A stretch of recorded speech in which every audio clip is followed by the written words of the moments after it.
And now, well, I'm going to skip this solution. Now we're going to talk about secondary, tertiary, and quaternary structure. These are important because all 21 amino acids have different side chains with different chemical properties that can interact. And when polypeptide is produced, turns out that the polar groups, such as carbonyl group,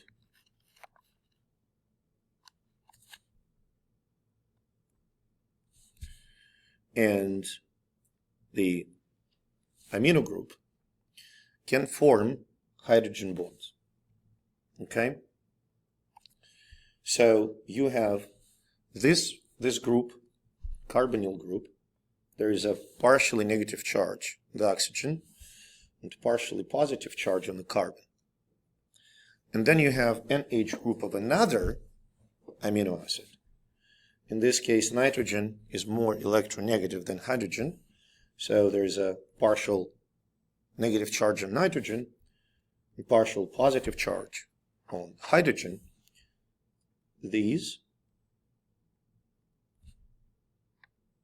can form a hydrogen bond. Does that make sense? When many bonds are formed in the between the certain amino acids and certain arrangement, you get the structure known as alpha helix. Okay? What I want to highlight is that these bonds, the one that I showed here or these ones, they are not formed between the they're not formed between the adjacent, for God's sakes, between the adjacent amino acids. They formed between amino acids that are pretty far from each other.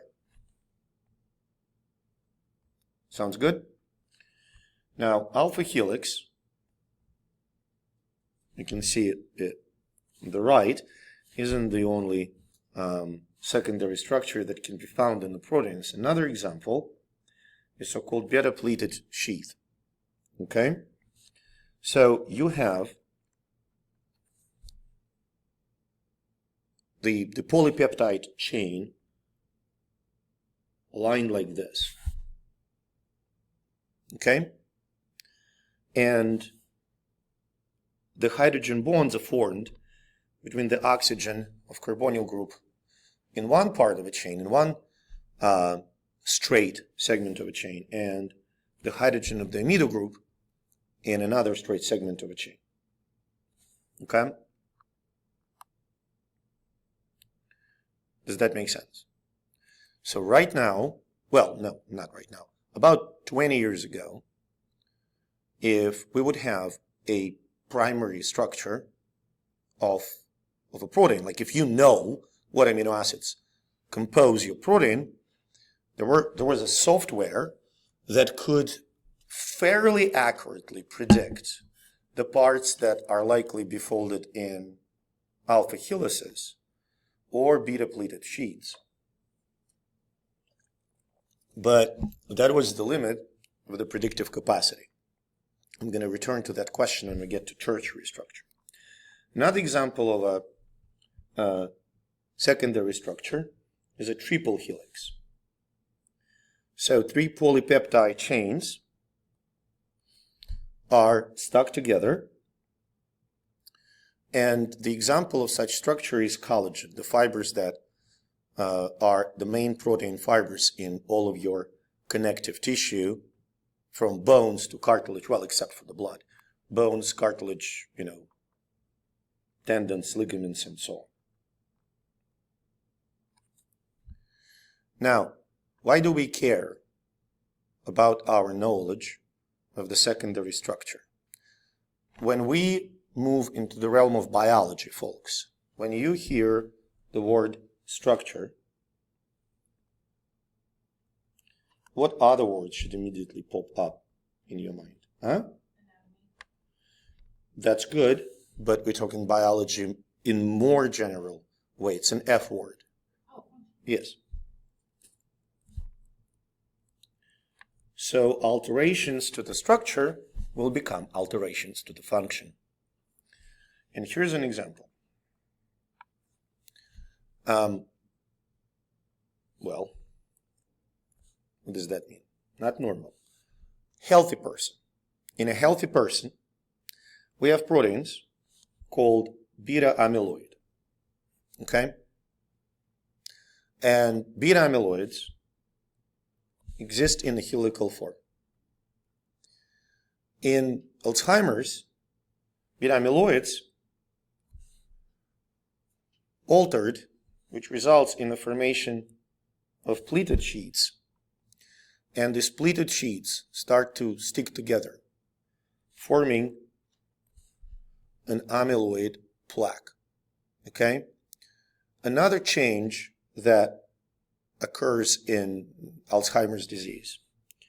There are so-called tau proteins that form neurofibrils, the tangles. So chains of individual protein molecules forming insoluble long fibrils which, disrupt the structure of the neurons and the function of it. So you can see that this is the alpha helix of the beta amyloid protein found in a healthy brain. When the sequence changes, the properties change, so these beta pleated sheets start to stick together, forming a plaque and destroying the neurons. So far? Make sense? Good? Okay. So what is the tertiary structure? In tertiary structure, this is the final shape of a polypeptide. Okay? Now, tertiary structure is usually it is determined by interactions between amino acids that are located pretty far from each other. And the determining factors in a tertiary structure: crosslinks, also known as disulfide bridges or bonds, and the interactions between the side chains, polar, nonpolar, charged, or not charged. And we're going to cover some of this right now. So here are some examples of interactions that can determine a tertiary structure. Okay? Look, let's say we have a polar group and another polar group. They can form a hydrogen bond. Okay? Or we have a positively charged ammonium group as a side chain and a negatively charged carboxylate. Positive and negative will form what's called a salt bridge, because it's not quite the ionic bond strength-wise. It's called a salt bridge. Okay? Now, you may remember we were talking about dispersion forces many moons ago. And dispersion forces are interactions between hydrophobic molecules, nonpolar molecules. Here you go. Two phenylalanines and two alanines interact, forming those dispersion forces. And finally, cysteine. So an amino acid, cysteine, has the following structure.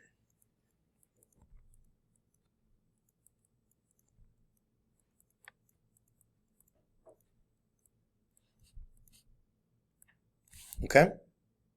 That makes sense. So this is the side chain. I'm going to skip all carbons and I'm just going to focus on this one. Just SH group. So this is the SH group of one cysteine. Does that make sense? It comes close in space to SH group of another cysteine. It's possible. The polypeptide is folding. Okay, makes sense? these groups can be oxidized, forming this disulfide bridge. Okay?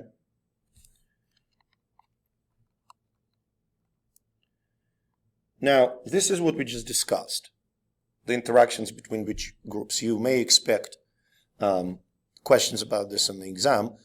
I promised to tell you like what can be on exams in terms of the structure of amino acids. Hear me out. You don't have to memorize the structures of 20 amino acids. I will give you the images with the structures, but you should be able to determine which amino acid in the list is a polar one or a charged one, negatively, positively, basic, acidic. Does that make sense? Cool. So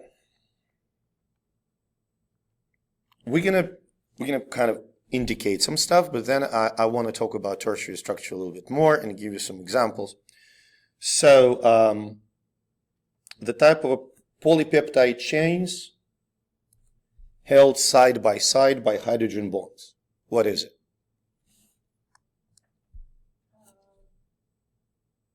Go on. Sequence.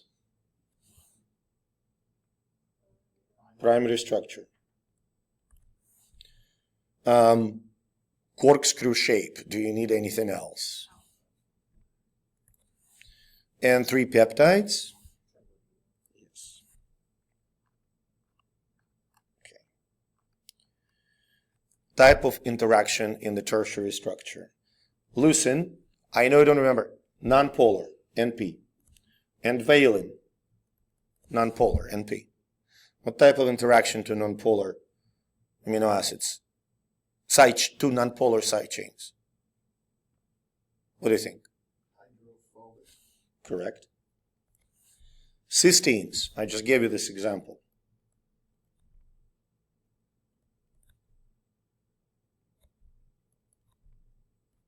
What will they form? So, disulfide. Aspartic acid, so positively charged side chain, negatively charged side chain, I'm sorry. And the lysine, positively charged, positive charge on the side chain.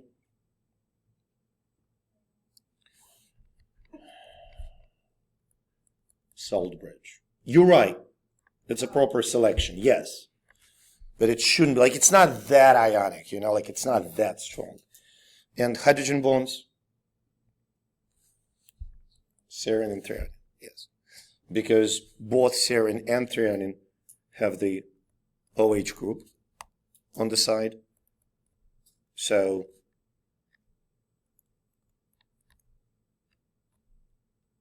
slightly positive, slightly negative. There is a chance for hydrogen bonds. Okay? So if we got asked that kind of for like on an exam, if we got asked that kind of question, would we be able to see the structure of? Absolutely. I will provide you all the structures of all amino acids on a separate page. Okay, we got this. Quaternary structure, you have several polypeptides that are combined together, not by chemical bonds. Am I making sense? Not by like strictly like there's some kind of chemical reaction, covalent bonds. Same interactions as in tertiary structure. Hydrophobic, hydrogen bonds, hydrophilic, ionic interaction, well, salt bridges, disulfide bonds. So for instance, a lot of proteins consist of multiple subunits. For instance, hemoglobin, 4 individual polypeptides, 2 alphas and 2 betas. So this is the summary of the protein levels from the primary to the secondary to the tertiary to the quaternary.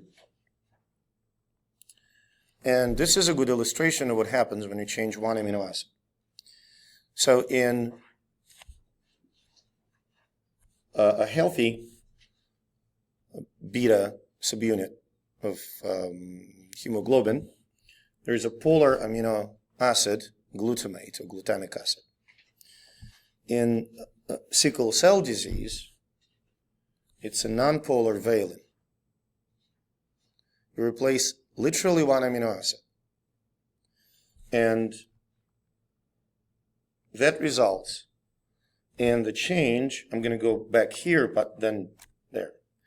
So this is the hemoglobin that is from the person affected by sickle cell anemia.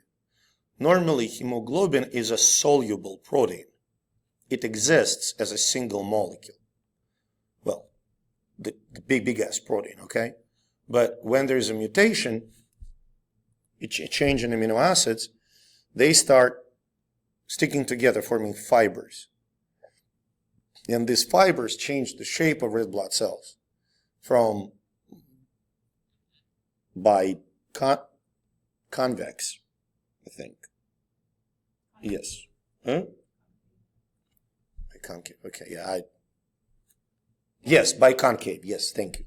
From biconcave, I remember the shape, I don't remember the word.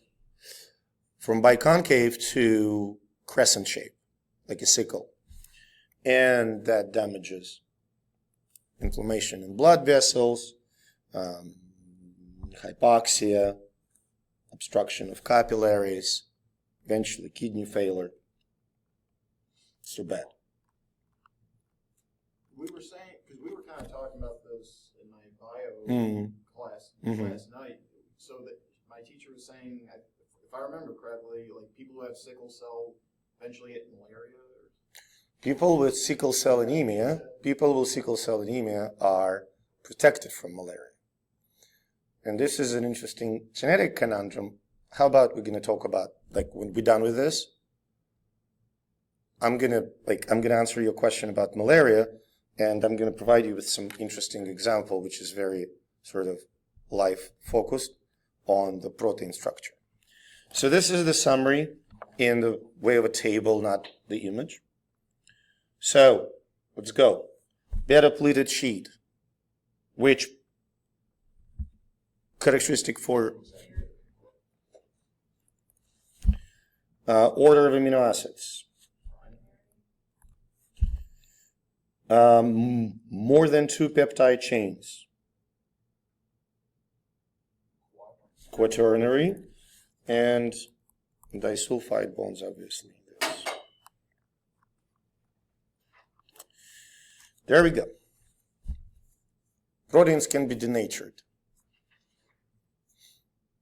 They can be denatured by temperature, by acids, by ions, by agitation, like shaking. So what happens? So heat can do a lot of damage. Organic solvents can do a lot of damage too. If you eat eggs and you don't eat them raw, then boiling or frying an egg is an example of denaturation of proteins within the egg. Acids and bases can do that. They can disrupt bridges, salt bridges. An example of an acid-mediated denaturation of a protein, egg, drop, soup. It's very acidic. When the egg gets dropped into, have you ever tried egg drop soup? Okay, I hated it, but it's very acidic. Really acidic, okay. Yeah, but there's an egg in there, and it is denatured. It is solid because there's acid. Okay. It's just almost like streaks of almost looks like streaks of like the yolk. Yes, it is a streaks of the yolk and streaks of the white. Like it's Heavy metals can disrupt the disulfide bridges, agitation, you whip. Okay? Does it make sense? What's important to understand is that, okay, cooking eggs, amazing, right? But applications of denaturation extend way beyond that.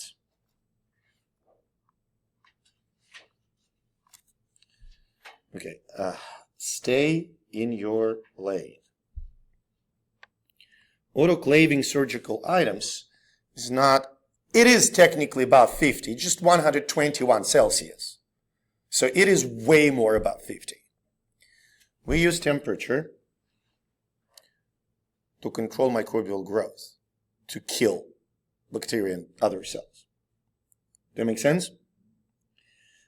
And the reason why denaturation works is when you denature protein, it can't do its job anymore.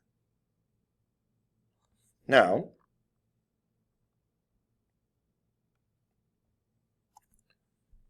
can you answer what's similar between the two? Tannic acid. They used to form a scab, and egg,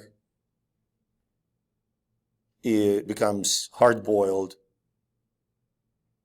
after exposure to hot water. Both denaturations, right? That's kind of, yeah. Okay, before we get to the enzymes, I feel more confident now. This is another example of denaturation, which is, I don't know if men do it, but women, sometimes they do perm, right? Or some women straighten the hair, right? So what's done during that process? Heat, usually chemicals, right? So what it does, it denatures. People have certain shape of their hair because the genes. Like a person has curly hair or straight hair because of whatever set of genes encoding keratin the person inherited from the parents. Curly, wavy, whatever. When you try to change that shape, you denature keratin. It breaks down a whole bunch of quaternary interactions, and chemicals, importantly, break down disulfide bonds. So you go from this to this. Okay, makes sense? Let's say we're talking about curly to straight. Somebody straighten their hair, what's going to happen to that hair eventually? They're going to become curly again, right? No, they're going to become curly again, and vice versa. Why? Because over time, those interactions get restored. Does that make sense? Now we're going to chat about enzymes, since they are biological catalysts. And we're going to start with the role. So, well, that's the role. Do you remember what catalysts do? Speed up the reaction. Speed up. Without being used. Without being used and without altering the ratio of products. So if the product of, lactose breakdown by lactase is galactose and glucose, lactase, the enzyme, will get there faster, but it's still going to be the same product. How do they do it? They reduce the activation energy. I don't remember, I think we talked about it. Yeah, I think we did. So activation energy is the energy barrier that you have, your reaction has to hump over to get through. In other, bless you, so this peak corresponds to formation of, not for the exam. Again, I enjoy talking to people who can appreciate that. It's a transition state.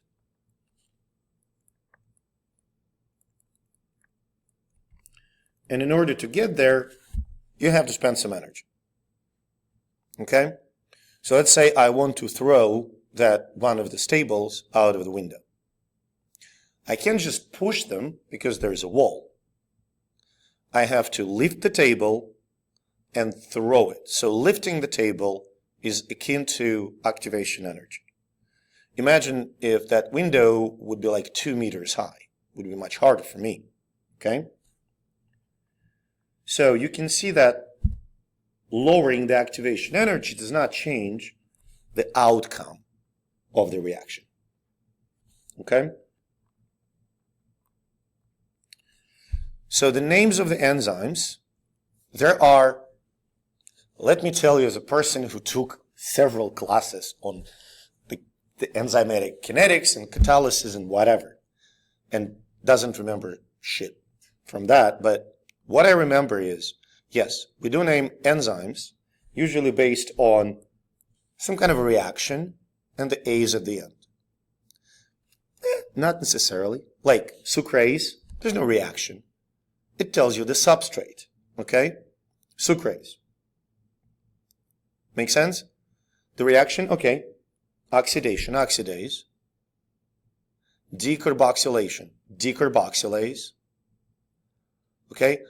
But there are enzymes which names do not end with A's, such as pepsin and trypsin. Sometimes the enzymes are named in an absolutely hilarious fashion.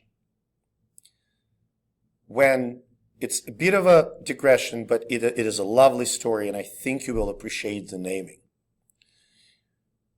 When flu virus infects human cells, it has to stop protein synthesis by the cells to use the resources for itself. The way to do it is to steal a special structure called cap from mRNA molecules of the cell and slap that cap on mRNA molecules of the virus. So basically, virus tells the cell, hey, cap tells the cell which messages to make proteins from. What virus does, it takes off the label and puts it on another molecule. Okay? Make sense? The process of stealing the cap by the influenza virus is called cap snatching. It is an official term, and the enzyme that does it is called a snatchase. This is one of the most creative ways, in my opinion, to name the enzyme. Now, what we just talked about is the way everybody names the enzymes. Sucrase, lactase, you know. There's also, I'm going to briefly mention, there's a convention in which enzymes are identified by a code which gives a precise information on what it does. But in general, enzymes are classified into 6 categories. If an enzyme catalyzes the reaction of oxidation and reduction, it's an oxidoreductase. Oxidation, reduction. If it transfers some groups, it's a transferase. For instance, acetylation, methylation, those are transferases. Hydrolases break something down. Lactase, sucrase. Maltase, the digestive enzymes, are all hydrolases. Lyase forms a double bond or removes or adds atom to remove the double bond. Okay? Specifically concerned with the double bond formation. Isomerase rearranges atoms. For instance, citric acid is rearranged into isocitric acid in the Krebs cycle by the isomerase. And ligases stitch molecules. Obviously, it comes at an energy cost. So, let's figure it out. When an enzyme for bonds between 2 molecules, basically stitching them together, what is it going to be?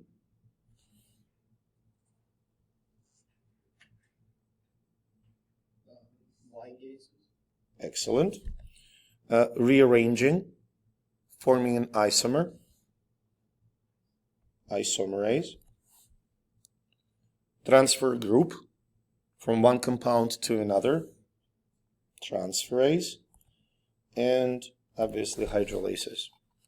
So for hydrolases, is that the category that like of the enzymes that break down our food, like our Yeah, nutrients? absolutely. Yes, all of them. All of them. Amylase, amylases, pepsin, trypsin, proteases, they're all hydrolases. Yes. So we got this. And we can move on and talk about the function, how it works. So what you need to understand is that every enzymatic reaction can be conceptually described. Hear me out.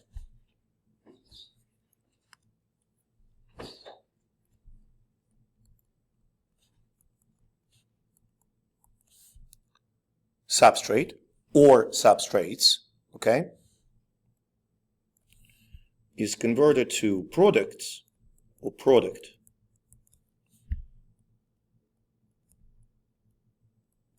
by the enzyme. Cool? For instance, in case of lactase, just to make an example out of it, so we have an enzyme called lactase. Okay? The substrate is lactose. Okay, and the products are glucose and galactose. In order for the reaction to happen, the substrate has to bind into an active site of an enzyme.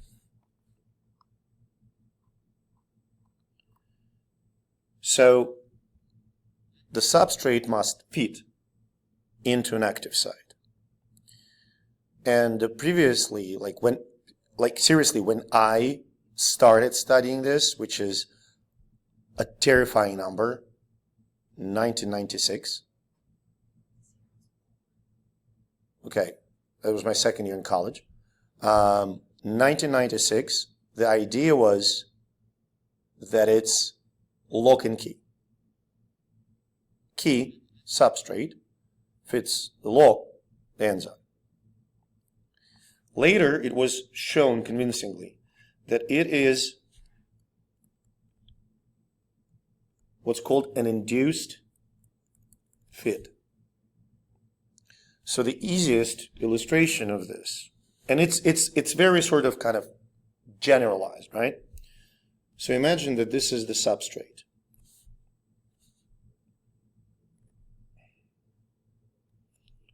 And this is the enzyme. This is obviously that's active site. They don't fit, but when they come closer, the interactions are established between the substrate and the enzyme, which result in the change of the enzyme shape. This is why we call it an induced fit. They aren't, imagine that like kind of Harry Potter style, you bring the key close to the lock and suddenly the lock changes its shape so the key can fit. Am I making sense? Which is pretty cool. So you can see that for one important thing about active site is usually there's like a bunch of amino acids, right? Like a bunch of hydrophobic acids or some hydrophilic acids. Amino acids, I mean. These amino acids, in terms of the position in the primary sequence and the primary structure, they're not adjacent usually. You can have this group being like in the 50s numbers. That can be 200 and that can be 700 because the enzyme folds. Good? Making sense? All right.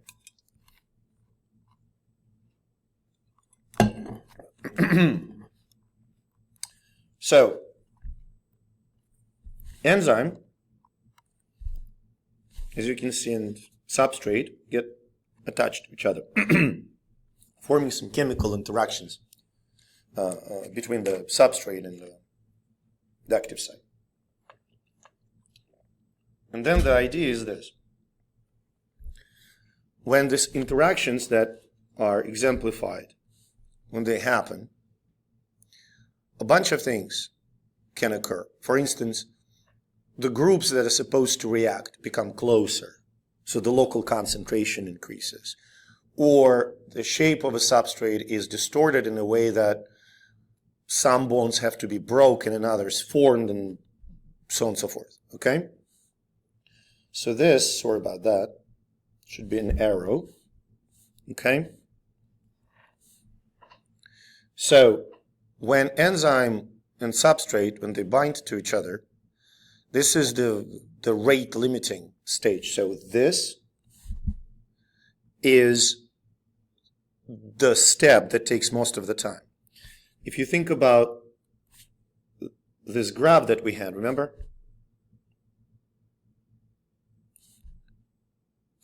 That's your reagents, but your products, right? Climbing up that hill takes time. Getting down from that hill, well, it's not a great image. Takes no time. This reaction, the separation of product from the enzyme is pretty fast. So, as Alicia mentioned, enzymes are not used in the reaction. And they do not change the products, do not alternate the outcome. So here's the idea. Lactase is the enzyme, and it forms the enzyme substrate complex. Lactase, which is disaccharide, is somehow twisted, okay? And the groups, the side chains of amino acids within the active site, break down the bond that connects glucose and galactose in that disaccharide. These guys are released, and lactase can go back and do another round. Does that make sense? Go on. Okay. So you wrote like the double arrow. So does that mean that sometimes the enzyme and the substrate will bind and then Dissociate. Yes, that is correct. So this is the process.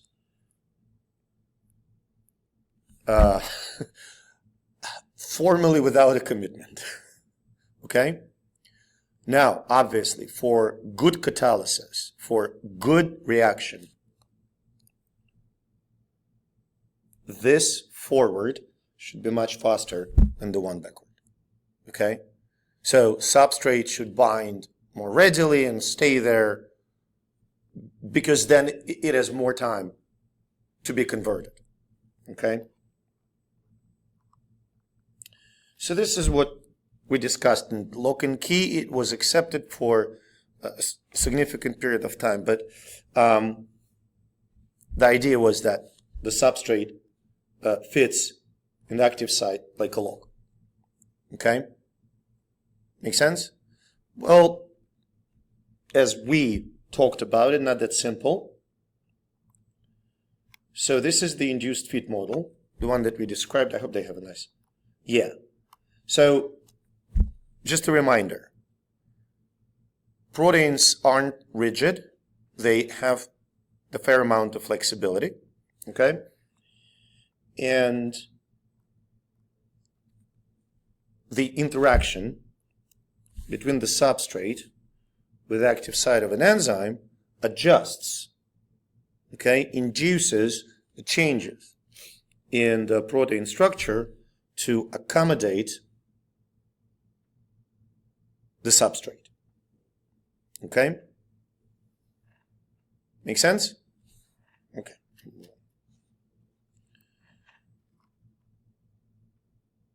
So, some of the important applications of this whole enzyme conversation. different tissues often produce different forms of the enzyme. They facilitate the same reaction, but they may be a little different. We call them isoenzymes. So the enzyme lactate dehydrogenase that converts lactate that we produce during fermentation in the muscles into pyruvate, which we can use in Cori cycle to form glucose back, has lactate dehydrogenase has several isoforms. Okay? The difference between the isoforms is the combination of two subunits. So for example, the isoenzyme lactate dehydrogenase 5 contains 4 subunits M. And this enzyme is found predominantly in liver and muscle. In the heart, the enzyme that catalyzes the same reaction contains 4 subunits H.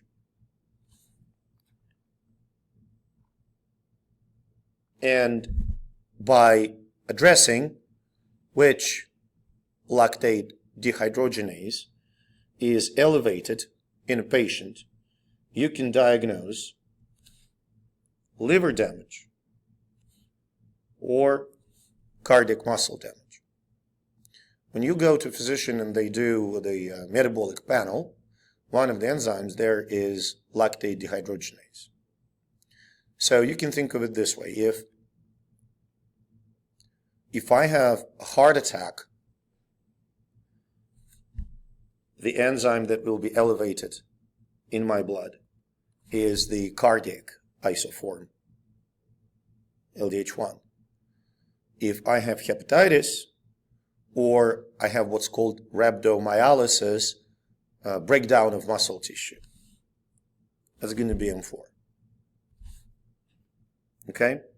Now, when you go to a physician to do a metabolic panel, usually you don't have a heart attack.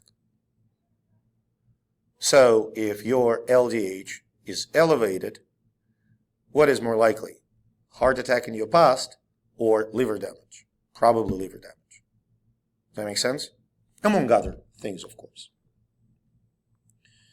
So this is just an illustration of the composition between of lactate dehydrogenase in different organs, like muscle and liver, this, and heart and kidneys, this, and opposite ends of the spectrum. So, question 1, learning check. Active site is what? Section, part of an enzyme. And the induced fit, the shape of the enzyme does what? Adapts, yes.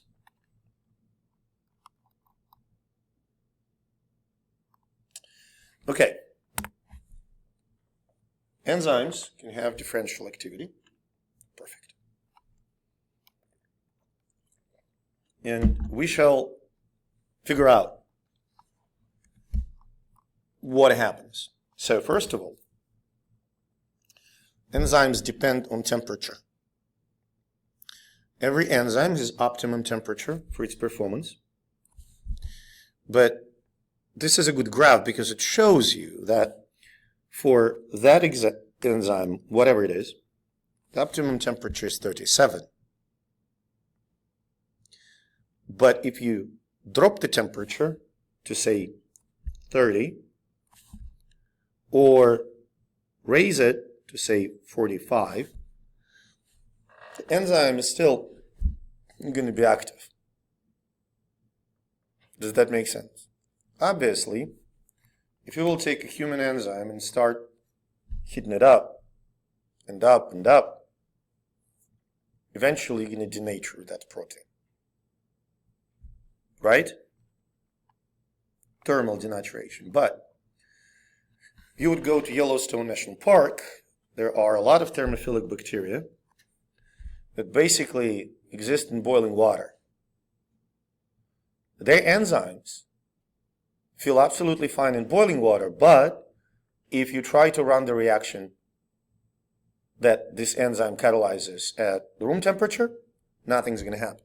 Activity is gone. pH. So for pretty much the same reasons, denaturation. And also remember, in the active site, the interactions can be polar, can be ionic, right? Well, salt bridges. All those will be affected by changes in pH. So enzymes are pretty sensitive, but again, they have a range of activity. For example, pepsin, the enzyme found in the gut, in the stomach, is most active at pH 3. It would still work at pH 4, just not as good. Make sense? So, as mentioned, salt bridges are required. So this is just a bunch of, I don't really know why we want to discuss it. You can kind of see that,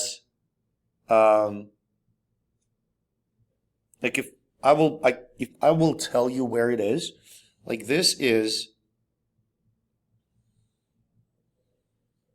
the enzymes of the intestine, mostly active in the brush border, where the pH more neutral. These are active in a lumen of small intestine or in organs like pancreas and liver, and in those organs pH is also a bit of basic because of bicarbonate production. So it kind of makes sense. You can expect a certain normal pH, optimum pH, based on where the enzyme is found. So what do you think if sucrase has an optimum temperature of 37, pH of 6.2, what's going to happen to its activity in both cases? Slow down. Well, at 70, it's probably going to be just gone. 70 is too high. And changing pH to 4, yeah, it's going to slow it down.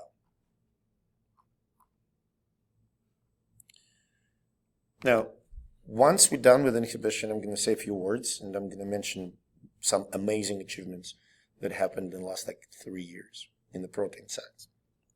So enzymes can be inhibited. Okay, make sense?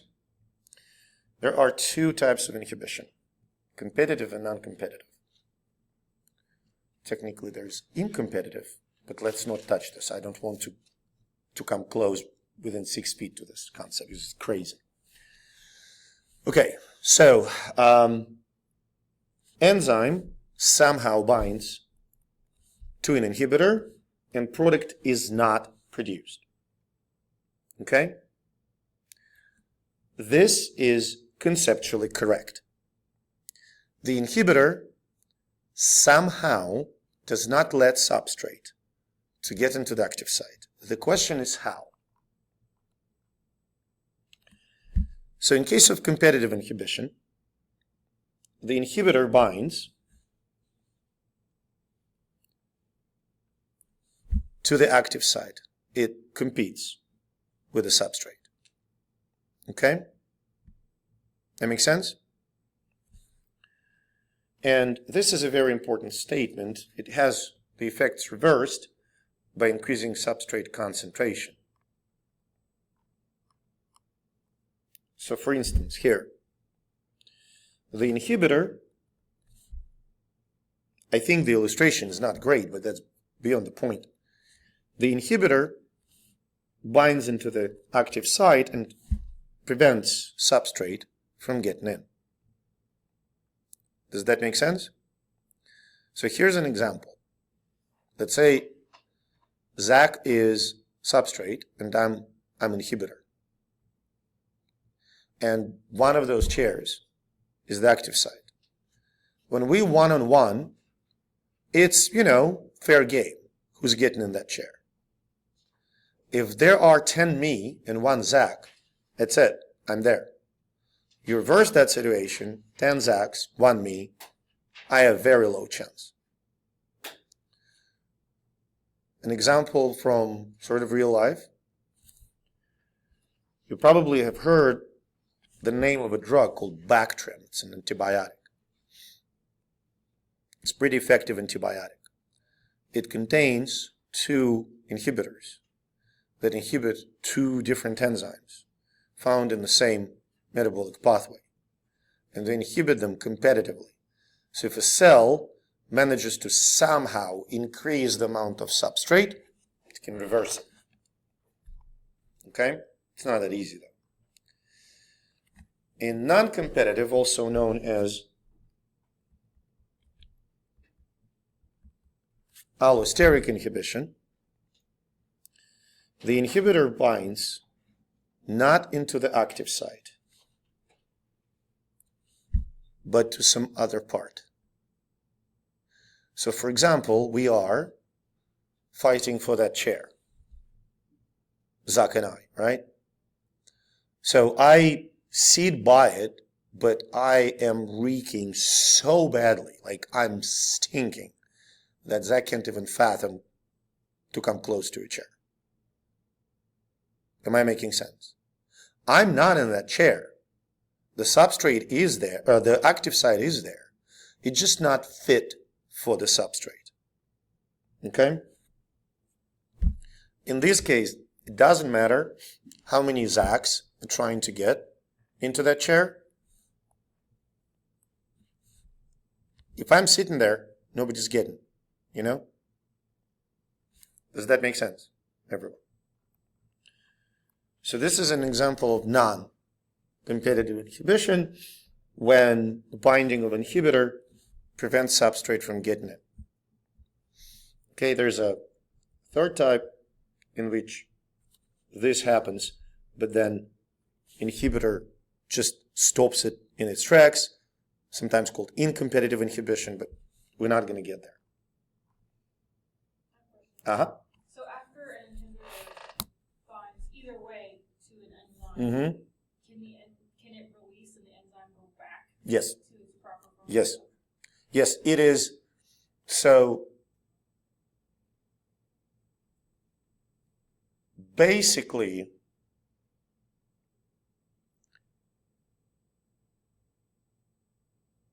I'm trying to think how to. It is a somewhat random process. Inhibitor gets in, inhibitor gets out. You can imagine, and I'm going to focus my conversation now on the competitive inhibition, right? The better the fit, the better the inhibitor. The smaller concentration you need to stop the enzyme from doing whatever it's doing. And that I will eventually illustrate. I can't wait for this moment. So, but if your inhibitor, okay, great example. Antibiotics. There's a drug called penicillin. Penicillin G, for instance, or B. Well, okay, penicillin. It inhibits a specific enzyme in bacteria, and it binds it only in gram-positives and not in all of them. There is another drug called methicillin. Structurally, it is very similar to it is similar to penicillin, but with some organic bells and whistles. It inhibits pretty much all gram-positives and that same enzyme in some gram-negative microorganisms because it fits better. Does that make sense?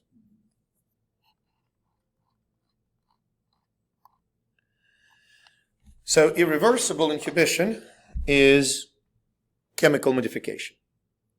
Okay?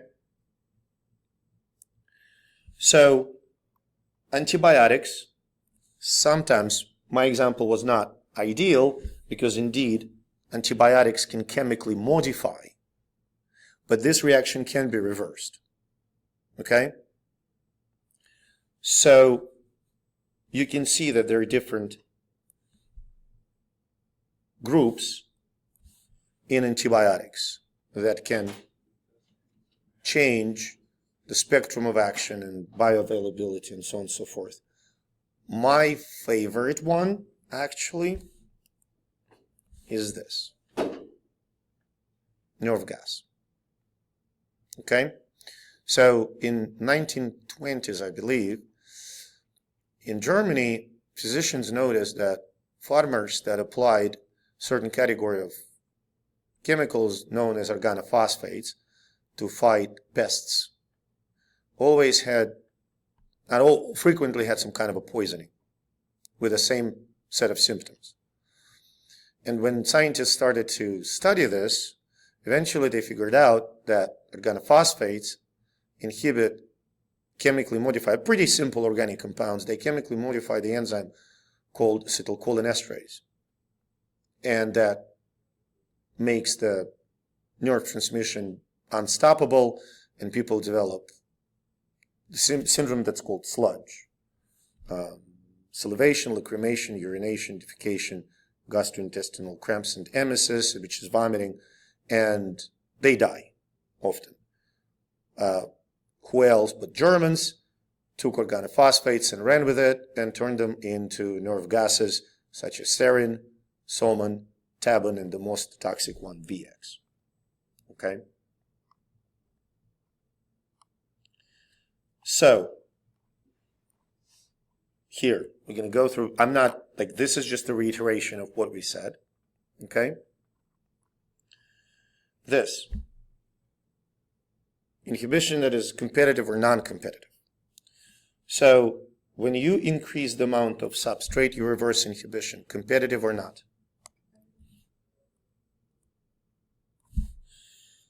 Binds to the other side.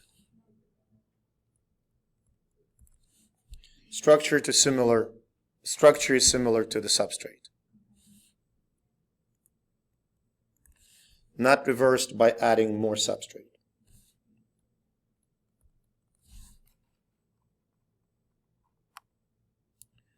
Now, a few words for the record, so just to give an idea.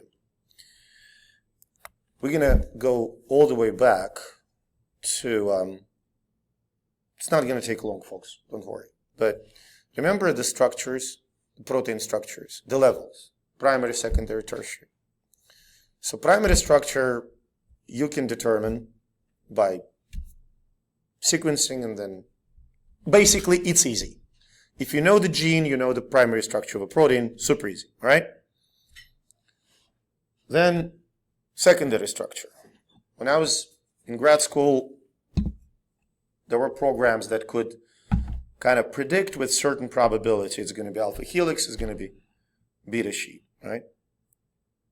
Tertiary structure, no way.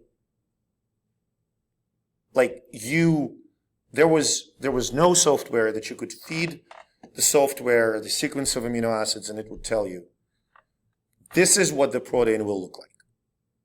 Okay? So people had to do experimentally determination of the structure experimentally. It is, not getting into details, pain in the ass often, mostly for preparations, but in like 1980s, the determination of a protein structure, one protein, would be a PhD thesis. Okay? Now it's more of a part of a paper. It's not even a center. But the idea that came to some folks' mind was, what if we, you know the analogy, monkeys with typewriters? That if you put like a lot of monkeys at the typewriters in a million years, they will type up the entire Shakespeare.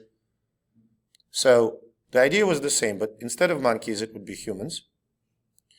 And instead of Shakespeare, it would be humans. It was a game. It was designed like a game. Humans would fold proteins. Okay?